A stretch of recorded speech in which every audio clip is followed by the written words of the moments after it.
Hello and welcome back my dear students. आप सभी को फिर से अपना यूट्यूब चैनल माँ आशा ES पॉइंट में स्वागत है।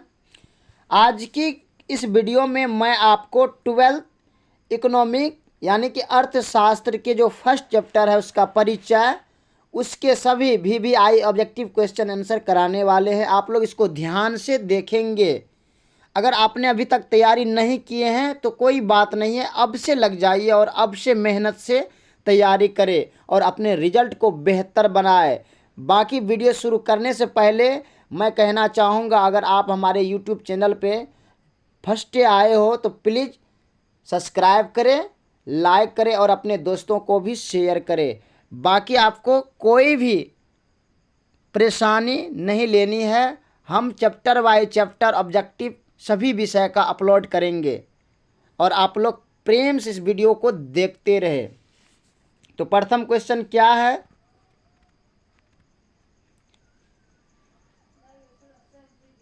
समष्टि अर्थशास्त्र के अभिकर्ता क्या करने का प्रयास करते हैं? देखिए, हमने आपके आसानी के लिए हमने इसका आंसर भी इसके साइड में ही लिख दिए हैं, लेकिन आपको इसको आंसर को देकर के सीधे टिक आउट नहीं करना है, बल्कि इसमें समझ करके उसके बाद टिक आउट करना है। तो क्या होगा इसका आंसर? लाभ कमाने पर या जनता के कल्याण को अधिकतम करने का या आर्थिक एजेंट के लक्ष्य की पूर्ति का या इनमें से कोई नहीं। तो इसका आंसर क्या होगा? इसका आंसर होगा बी, जनता के कल्याण को अधिकतम करने का। ये किसका है? समष्टि अर्थशास्त्र के अभिकर्ता, मतलब करना चाहता है। अब आगे है, किस अर्थव्यवस्था में निजी स्वामित्व होता है? तो क्या होगा? पूंजीवादी अर्थव्यवस्था या समाजवादी अर्थव्यवस्था, मिश्रित अर्थव्यवस्था या ए और बी, या मतलब ए और सी। क्या होगा? इसका आंसर होगा ए, पूंजीवादी अर्थव्यवस्था। पूंजीवादी अर्थव्यवस्था में ही ना मतलब निजी स्वामित्व होता है, अर्थव्यवस्था में निजी स्वामित्व होता है, तो पूंजीवादी। इसका आंसर ए होगा। अब आगे है कि एक मिश्रित अर्थव्यवस्था की केंद्रीय समस्याओं का समाधान किसके द्वारा होता है? तो इसका आंसर क्या होगा? बाजार तंत्र के द्वारा भी होगा, योजना तंत्र के द्वारा भी होगा, कीमत पर नियंत्रण पर भी होगा, यानी कि इनमें से सभी। इसका आंसर होगा डी।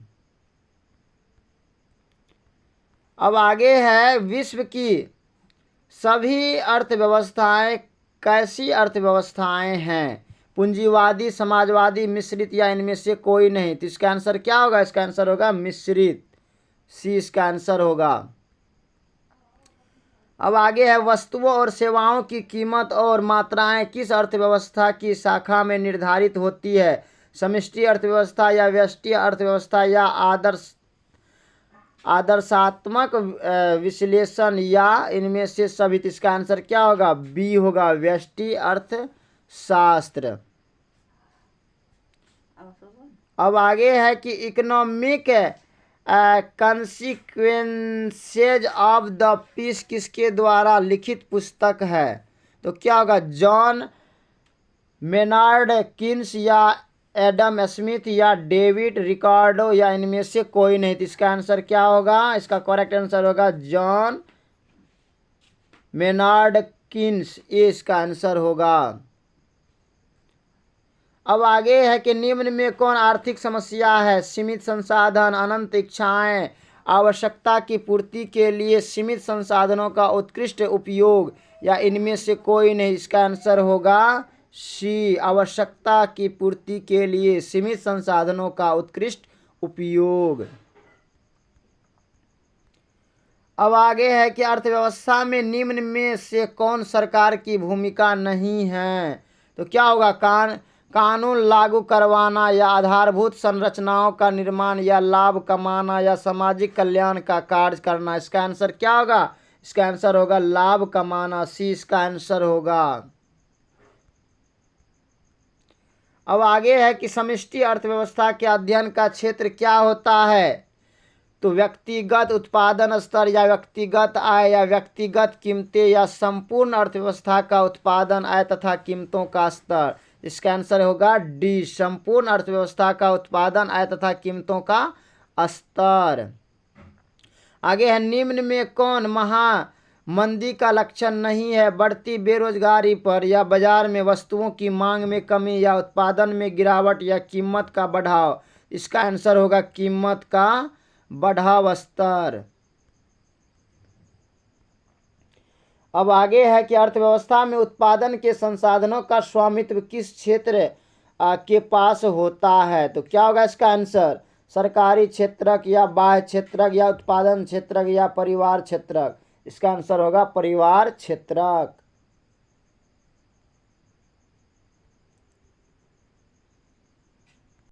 अब आगे है अर्थव्यवस्था में निवेश का कार्य किस क्षेत्रक द्वारा किया जाता है। तो क्या होगा, तो इसका आंसर होगा उत्पादन क्षेत्रक यानी कि फर्मे द्वारा। सी इसका आंसर होगा। अब आगे है किसने कहा अर्थशास्त्र धन का विज्ञान है।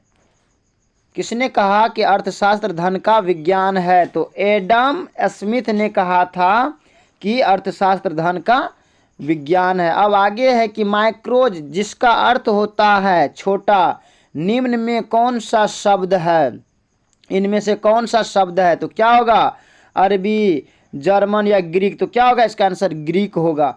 अब आगे है सबसे पहले माइक्रो शब्द का प्रयोग करने वाले हैं, मतलब कौन है माइक्रो शब्द का सबसे पहले प्रयोग करने वाले। तो क्या होगा, रेगनर फ्रिश है सबसे पहले माइक्रो शब्द का प्रयोग करने वाले कौन है, रेगनर फिश। अब आगे है निम्न में से किस अर्थव्यवस्था में निजी क्षेत्र एवं सार्वजनिक क्षेत्र दोनों का सह-अस्तित्व होता है। तो क्या किसमें होता है, तो मिश्रित अर्थव्यवस्था में होगा यानी कि 20 का आंसर होगा। अब आगे है किस अर्थव्यवस्था में निजी संपत्ति के अस्तित्व एवं प्रधानता पाई जाती है। तो क्या होगा इसका आंसर, इसका आंसर क्या होगा,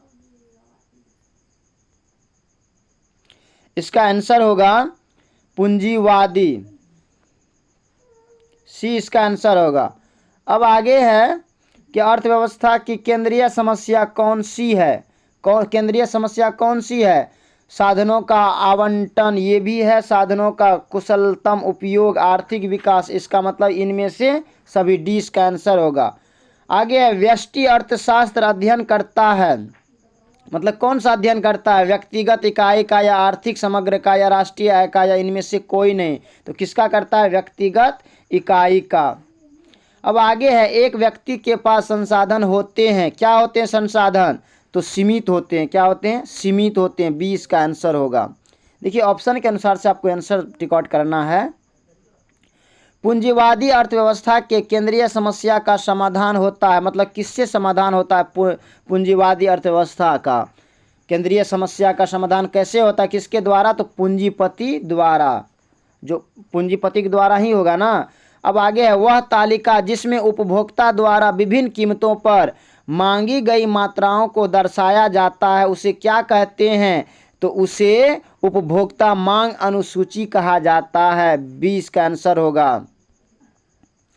अब आगे है निम्नलिखित में से कौन सी आर्थिक क्रियाएं अर्थशास्त्र की अध्ययन सामग्री के अंतर्गत सम्मिलित की जाती है। तो क्या होगा इसका आंसर, देखिए ऑप्शन को देखिए, तो इसका आंसर असीमित आवश्यकताओं से जुड़ी आर्थिक क्रियाएं एवं सीमित साधनों से जुड़ी आर्थिक क्रियाएं, ये दोनों इसका आंसर होगा। इसका मतलब सी इसका आंसर होगा। अब आगे निम्नलिखित में से कौन उत्पत्ति का साधन नहीं है, कौन उत्पत्ति का साधन नहीं है। तो क्या होगा, भूमि है, श्रम भी है, पूंजी भी है, लेकिन ये मुद्रा नहीं है। अब आगे है कि अर्थव्यवस्था की केंद्रीय समस्या कौन सी है, अर्थव्यवस्था की केंद्रीय समस्या कौन सी है, जल्दी बताएं। तो इसका आंसर क्या होगा, क्या उत्पादन हो या कैसे उत्पादन हो, उत्पादित वस्तुओं का वितरण कैसे हो, इसका मतलब इनमें से सभी, इसका आंसर होगा डी इसका आंसर होगा। व्यष्टि अर्थशास्त्र अध्ययन है किसका, राष्ट्रीय आय का या राष्ट्रीय उत्पादन का या एक विशिष्ट फॉर्म का, इनमें से सभी का। तो इसका आंसर क्या होगा, एक विशिष्ट फॉर्म का। वह तालिका जिसमें उत्पादक द्वारा विभिन्न कीमतों पर बेची गई मात्राओं को दर्शाया जाता है उसे क्या कहते हैं। तो उसे उत्पादक पूर्ति अनुसूची कहा जाता है। इसका आंसर डी होगा। अब आगे है, निम्न में से किस अर्थव्यवस्था में कीमत एवं नियोजन तंत्र मिलकर केंद्रीय समस्याओं का समाधान किया जाता है? तो कौन सी अर्थव्यवस्था होगा? तो यह होगा पूंजीवादी अर्थव्यवस्था। पूंजीवादी अर्थव्यवस्था में क्या होता है? कीमत एवं नियोजन तंत्र मिलकर केंद्रीय समस्याओं का समाधान करता है, यानी कि इसका आंसर सी होगा। अब आगे है, विभिन्न कीमतों पर बाजार में मौजूद सभी उत्पादों द्वारा बेची जाने वाली मात्राओं को दर्शाने वाली तालिका को कहते हैं, मतलब क्या कहा जाता है? तो बाजार पूर्ति अनुसूची कहा जाता है। इसका आंसर सी होगा। अब आगे है, निम्न में से कौन अर्थव्यवस्था की केंद्रीय समस्या नहीं है? तो क्या है कि जो अर्थव्यवस्था की केंद्रीय समस्याएं नहीं है? तो क्या होगा? क्या उत्पादन हो, विदेश व्यापार कैसे बढ़े, किस विधि से उत्पादन हो, किसके लिए उत्पादन हो? तो ये होगा विदेश व्यापार कैसे बढ़े। अब आगे है, निम्न कीमतों का बाजार में मौजूद सभी उपभोक्ताओं द्वारा खरीदी जाने वाली मात्राओं को दर्शाने वाली तालिका को क्या कहा जाता है? तो क्या कहा जाता है? बाजार मांग अनुसूची कहा जाता है। अब आगे है, अर्थव्यवस्था को वर्गीकृत किया जा सकता है, मतलब किसमें वर्गीकृत किया जा सकता है? तो पूंजीवादी या बाजार अर्थव्यवस्था के रूप में, ए मतलब पूंजीवादी या बाजार व्यवस्था के रूप में वर्गीकृत किया जा सकता है। किसको? अर्थव्यवस्था को।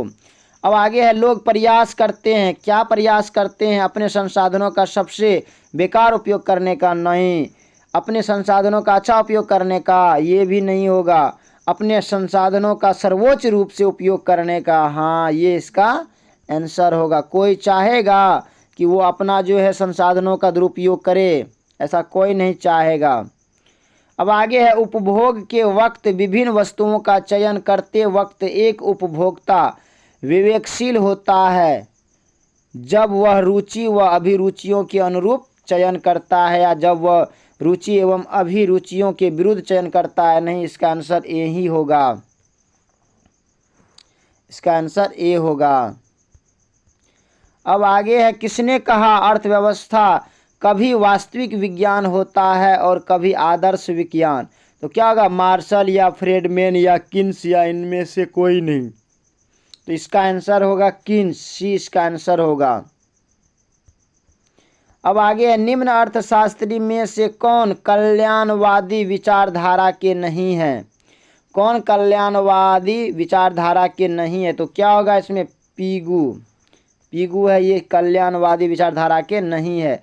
व्यष्टि अर्थशास्त्र में सम्मिलित है, क्या सम्मिलित है व्यष्टि अर्थशास्त्र में? तो व्यक्तिगत इकाई या छोटे छोटे चर या व्यक्तिगत मूल्य या निर्धारण, उपयुक्त सभी। तो क्या होगा? ये सभी होगा, तो डी इसका आंसर होगा। अब आगे है, उपभोक्ता व्यवहार का अध्ययन किया जाता है, कब किया जाता है? तो सूक्ष्म अर्थव्यवस्था में किया जाता है। किस में किया जाता है? सूक्ष्म अर्थव्यवस्था में किया जाता है। अब आगे, व्यष्टि अर्थशास्त्र का वैकल्पिक नाम है, सिद्धांत है कि उपभोक्ता सिद्धांत, कीमत सिद्धांत या उत्पादक सिद्धांत? तो क्या होगा? कीमत सिद्धांत।